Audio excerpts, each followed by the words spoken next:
Hello, I'm back. So today I'll be talking about my coming out story. And since I live in New Zealand now, and in New Zealand it's the summertime right now, and they celebrate Pride Month in the summertime, I said, why not, talk about my coming out story. At the same time, I'm happy because I'm celebrating Pride Month and Black Month, so it's being black and gay, yeah, for me, right? So yes, I'm gonna tell my story, my coming out story. But before I start my story, I want to acknowledge that there are people who would want to come out but cannot come out because they're in a dangerous situation. Either they live in a country where it's dangerous to come out, either they're in either New Zealand, in America, and Canada, and in Europe, or in South Africa, and it's countries where it's legal to be gay, of course, any countries, and but they can because their family are maybe extremely religious, or and their family can be a danger to them. So I want to acknowledge, if I can say, the privilege that I had to have come out and coming out okay, because some people do come out and the consequences are bad. Um, so to those people, I want to say that stay strong. We are with you, and we acknowledge you, and we hear you. Okay, and be safe, and hopefully you will come out, and everything will be okay, right? And to those people, I say stay strong, and you're not alone. Okay, so let's begin with my coming out story. So before I begin with my coming out story, I'm going to tell a little bit of my my gay journey when I was young, if you can say my gay journey. So when I was young, I was that type of kid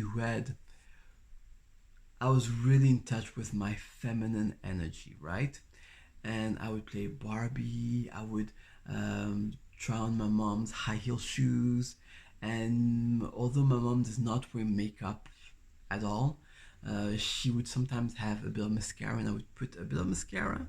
And something that tells me that she knew, because one day when I went into a room, the mascara had disappeared. Poof. And I was really in touch with my feminine energy, and I was very back then I was comfortable, and I was comfortable because I was in a family that never had negative things to say about the feminine energy that I would show to the world when I was a kid, right? And I still have that feminine energy, but as you know, we live in a world that's very patriarchal. We live in a world that's very, if you're a man, you're a man. If you're a woman, you're a woman, right? And it kind of poisoned me, and I became until now, until recently, I I I was very careful with with my feminine energy. Um, so but when I was a kid, I was I was there, I was there, Um, so the moment I knew I was gay was when I saw I was looking at the show Home Improvement, which is a '90s show. So I must have been like 9 going to 10, and there was one of the characters who I saw him and I was like, oh my god, you're so good looking. And I would imagine myself running on the beach with him, hand in hand. And that's when I knew. I was like, yeah, you're gay. It's okay, you're gay. But once I knew who I was, in a way I was happy, but in another way I was petrified, because I was scared. I thought, how are people going to view me? I mean, what's considered normal is, you have a girlfriend or a boyfriend, and you create a family together, and that is what is considered normal, right? So I kept that a secret, and I said, okay, I'm not gonna say it to anybody, nobody needs to know, um, and I'll be okay. But those are the kind of secrets that weighs on you, because being gay is part of who you are, and when a part of who you are has to be kept hidden, it's difficult, because then it's acknowledging that it's bad. So at a certain point, that secret really weighed on me. And the first person to know about my homosexuality was my twin brother. So I was scared. I told him, but he was totally okay with it. He said, "I still love you. Nothing changes. You're my twin brother, and yeah, that doesn't change." And he didn't change the way he would talk to me. He it was like nothing changed, right? And I was happy. I was like, yeah, so okay, so nothing bad happened, and I'm okay with that. And I went a few months without telling anybody, but again, it just weighed on me, because in high school, yeah, it just weighed on me. And the next people who I told were my two best friends, Marine and Rachel. And that's where the story becomes, um, let's say, traumatizing. Not because of my best friends, but because of another entity. I like the way I said it, entity. Um, okay, so I'm gonna say, like, Maria and Rachel, I knew I could tell them because they were my best friends, and in high school they were with me, and they had my back, because when I came into high school, um, I did have a few I had a few comments about my homosexuality that were pretty hurtful. People said, oh, they would call me the F, there was the F word. They were just mean. It happened like once or twice, and something else happened, but I don't want to talk about it. But yeah, so it happened to me, and I knew that, and I told myself, if I make myself as small as possible, as quiet as possible, people won't be interested in me, and I can navigate high school safely. That was my train of thought. Make yourself small, so don't talk to many people. Talk to two people that you know are your best friend, Marie and Rachel. So in high school, I didn't have that many friends, because I was trying to protect myself, right? But yeah, so um, Marie and Rachel. To get to the story, Marie and Rachel. I came to them and I said, okay, I wanna tell them that I'm gay, because mind you, at the time before I was bisexual, but that was a half lie. But this time I was like, I have to really tell them that I'm gay, right? And there was a guy. I'm not gonna say his name. I'm going to invent his name. So let's say his name is Charles. Let's say his name is Charles, right? So Charles was a person whom Marine, Rachel, and I, uh, we let him in our group, because we called ourselves the RRM. We still do. RRM is RRM in French, basically, and it's just the first letters of our surnames, right? And Charles was he was at some point he was with us. He had this group of friends, and that's how we knew him.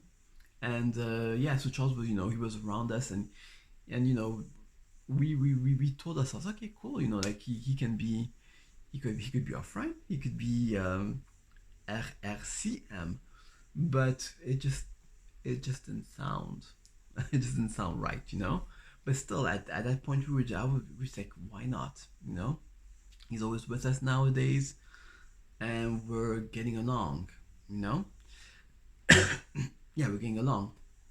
So I so Charles would always be, so for example, after school we would go buy some Snickers and eat it together, and walk to Marine's place and talk for hours. And he would come at some point, he would come along, so we said, Why not? So when I told Marine and Rachel about my story, I told them my secret that I'm gay, he then wanted to know about he wanted to know the secret. And I remember telling myself, I mean,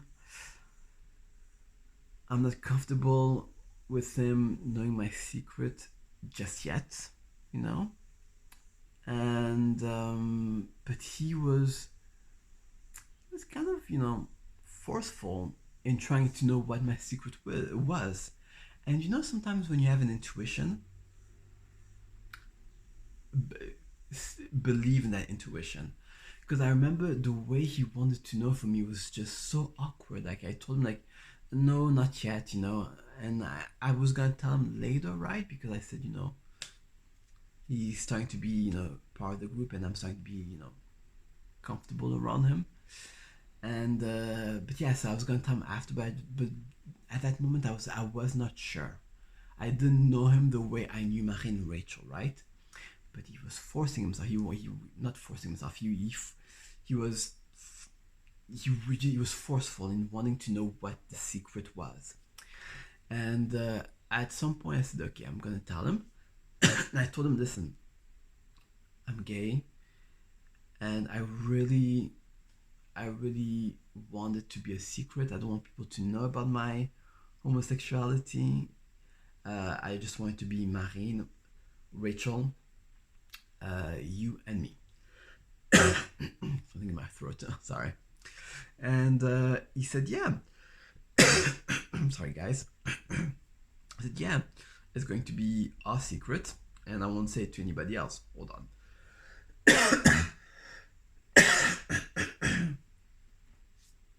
Back. So yeah, so I was like, okay, so now 3 people know. Wonderful, Sorry again. I want to keep this in. It's kind of funny. So once I told him, and I was really happy, the next day, everybody knew. Everybody knew I was gay.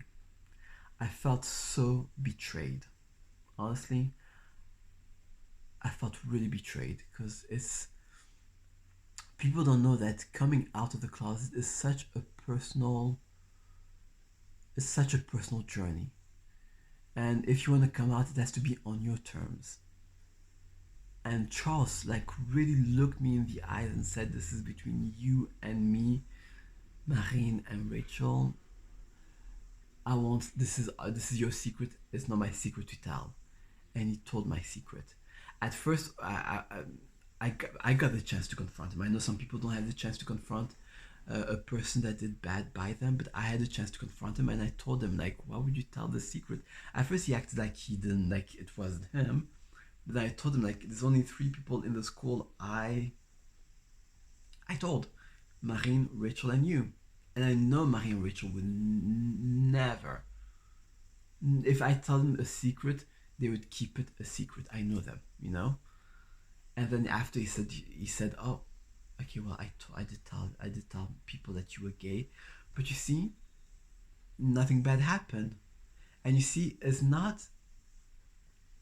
was not the point, that was not the point. I think some people need to know that coming out is very difficult because it's a secret that you kept for the longest time, and you are about to tell it to people, and it's very personal. It's personal, and once you I'm not gonna go too into it, but he betrayed me, and it traumatized me. I really was sad. I cried when I went back home because I felt just betrayed, and he lied to me, and maybe that's one of the many things that make me a bit scared of people sometimes. But yeah, but now I'm out, and I am okay. So the message of my story is, when you want to come out, if you are in a safe space to come out, do it. It's one of the most wonderful things to do, but make sure it's done on your terms. make sure it's on your terms. And if you are the type of person that wants to come out little by little, like me, make sure you know who you're saying it to, you know? Um, and coming out is just wonderful. It's wonderful. It's wonderful because you can live your authentic self with no excuses. You can be yourself with no excuses. So yeah, so this is my story. This is my coming out story. So year to Pride Month, and wherever you are, have a wonderful day, wonderful evening, wonderful afternoon, and bye.